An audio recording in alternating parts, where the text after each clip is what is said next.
Travailler dur pour quelque chose qui ne nous intéresse pas, cela s'appelle le stress. Travailler dur pour quelque chose que l'on aime s'appelle la passion. Je pense que l'une des erreurs que les gens font est de croire que leur but vient de leur travail. J'ai été quelqu'un d'important pendant tant d'années. Et quand je perds mon travail ou que je prends ma retraite, je n'ai plus de but parce que je me suis tellement associé à mon travail. Je savais ce qu'était mon travail, j'avais un but, et on se demande si ces choses ne sont pas confondues, n'est-ce pas?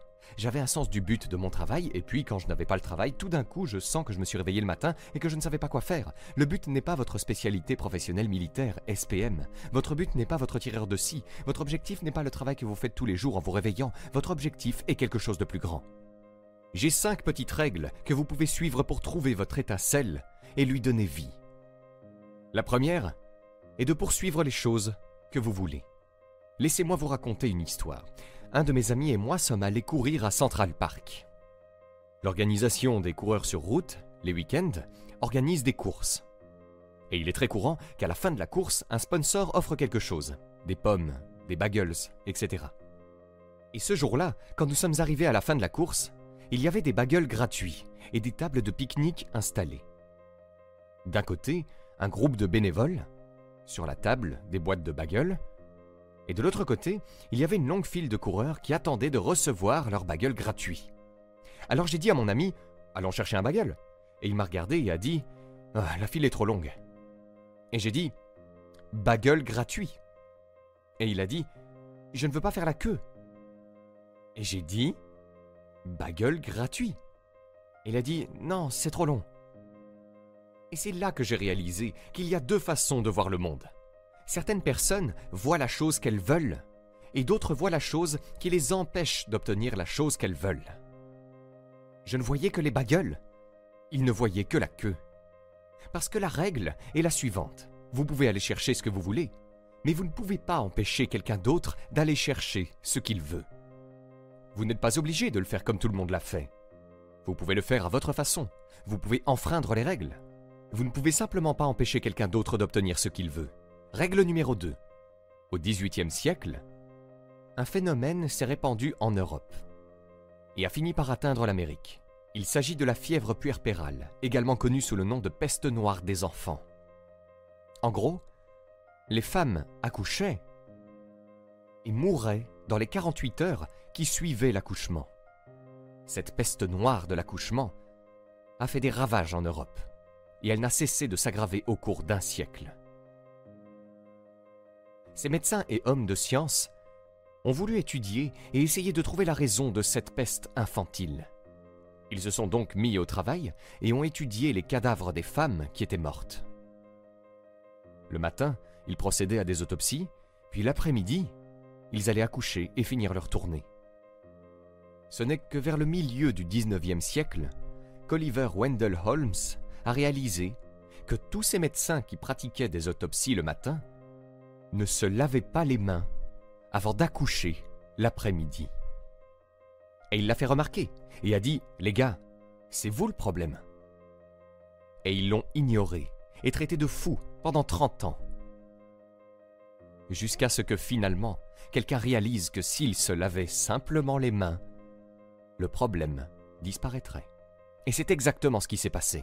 Quand ils ont commencé à stériliser leurs instruments et à se laver les mains, la peste noire des nourrissons a disparu. La leçon à en tirer est que, parfois, c'est vous le problème. Assumez la responsabilité de vos actions. Vous pouvez vous attribuer tout le mérite du monde pour les choses que vous faites bien, tant que vous assumez également la responsabilité des choses que vous faites mal. L'équation doit être équilibrée. Vous ne pouvez pas avoir un avantage et pas l'autre. On peut s'attribuer le mérite quand on assume aussi la responsabilité. 3e leçon, prenez soin les uns des autres. Le monde est trop dangereux et le monde est trop difficile pour que tu penses que tu peux faire ces choses seul. Si tu trouves ton étincelle, je te l'ordonne. Maintenant, à qui vas-tu demander de l'aide? Et quand vas-tu accepter l'aide qui t'est offerte? Apprenez cette compétence, apprenez en vous entraînant à vous aider les uns les autres. Ce sera la chose la plus précieuse que vous apprendrez dans toute votre vie. Acceptez l'aide quand elle est offerte et la demandez quand vous savez que vous ne pouvez pas le faire. Ce qui est incroyable, c'est qu'en apprenant à demander de l'aide, vous découvrirez qu'il y a des gens tout autour de vous qui ont toujours voulu vous aider. Ils ne pensaient pas que vous en aviez besoin parce que vous continuiez à prétendre que vous aviez tout sous contrôle. Et dès que vous direz « Je ne sais pas ce que je fais, je suis coincé, J'ai peur. Je ne pense pas pouvoir le faire. Vous découvrirez que de nombreuses personnes qui vous aiment se précipiteront pour prendre soin de vous. Mais cela ne se produit que si vous apprenez à prendre soin d'eux d'abord. Quatrième leçon, Nelson Mandela est un cas particulièrement singulier dans le monde du leadership, car il est universellement considéré comme un grand leader. Vous pouvez prendre d'autres personnalités, et selon la nation où vous allez, nous avons des opinions différentes sur d'autres personnalités. Mais Nelson Mandela, dans le monde entier, est universellement considéré comme un grand leader. Et on lui a demandé un jour, « Comment avez-vous appris à être un grand leader ?» Et il a répondu qu'il accompagnait son père à des réunions tribales. Et il se souvient de deux choses lorsque son père rencontrait d'autres anciens. Premièrement, il s'asseyait toujours en cercle. Et deux, son père était toujours le dernier à parler.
Toute votre vie, on vous dira que vous devez apprendre à écouter. Je dirais que vous devez apprendre à être le dernier à parler. Je vois cela dans les salles de conseil tous les jours de la semaine. Même les personnes qui se considèrent comme de bons leaders, qui peuvent en fait être des leaders décents, vont entrer dans une pièce et dire « Voici le problème, voici ce que je pense, mais je suis intéressé par votre opinion. Faisons le tour de la pièce. » C'est trop tard. L'aptitude à garder ses opinions pour soi, jusqu'à ce que tout le monde ait parlé, fait deux choses. Premièrement, cela donne à tous les autres le sentiment d'avoir été.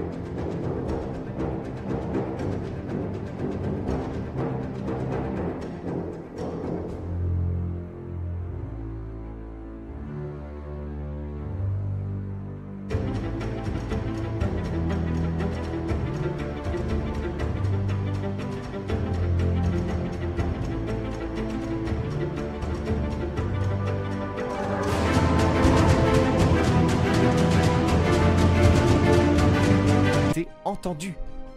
Cela permet à tous les autres de sentir qu'ils ont apporté leur contribution.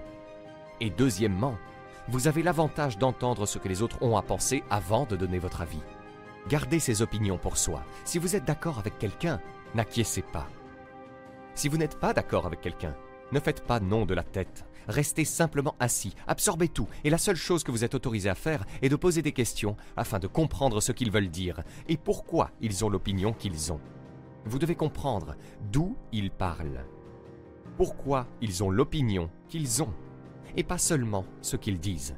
Entraînez-vous à être le dernier à parler. Rappelez-vous ceci, à mesure que vous gagnez en renommée, en fortune, en position et en ancienneté, les gens vous traiteront mieux. Ils vous tiendront les portes ouvertes, ils vous offriront une tasse de thé ou de café sans même que vous le demandiez. Rien de tout cela n'est fait pour vous. Ces choses sont destinées à la position que vous occupez. Elles sont destinées au niveau que vous avez atteint en matière de leadership ou de réussite ou quel que soit le nom que vous voulez lui donner. Mais vous mériterez toujours un gobelet en polystyrène. Souvenez-vous de cette leçon d'humilité et de gratitude.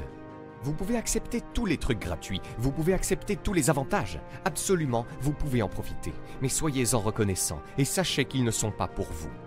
Et donc je continue à rencontrer ces enfants merveilleux, fantastiques, idéalistes, travailleurs, intelligents. Ils viennent juste d'être diplômés et ils sont dans leur premier emploi. Je m'assois avec eux et je dis « Comment ça va ?» Ils font « Je pense que je vais démissionner. » Je suis comme « Pourquoi ?» Ils me disent « Je n'ai pas d'impact. » Je leur dis « Tu es là depuis 8 mois, tu le sais ça ?» C'est comme s'ils se tenaient au pied d'une montagne et qu'ils avaient ce concept abstrait appelé « impact », qu'ils veulent avoir dans le monde, qui est le sommet. Ce qu'ils ne voient pas, c'est la montagne. Je me fiche de savoir si vous montez la montagne rapidement ou lentement, mais il y a toujours une montagne. Et donc ce que cette jeune génération doit apprendre, c'est la patience. Apprendre certaines choses qui comptent vraiment, comme l'amour, ou l'épanouissement professionnel, la joie, l'amour de la vie, la confiance en soi, un ensemble de compétences, n'importe laquelle de ces choses. Toutes ces choses prennent du temps. Parfois, on peut en accélérer certains aspects, mais le voyage global est ardu, long et difficile. Tout ce que vous devez faire, c'est avoir la volonté et le désir de vouloir comprendre ce qui vous anime et vous inspire. À présent, vous pouvez découvrir gratuitement 5 idées de chaîne YouTube pour générer 1 000 € par mois sans montrer votre visage, en cliquant sur le premier lien dans la description de cette vidéo. Et si vous avez aimé cette vidéo, cliquez sur le bouton j'aime et abonnez-vous à la chaîne maintenant pour ne rien rater.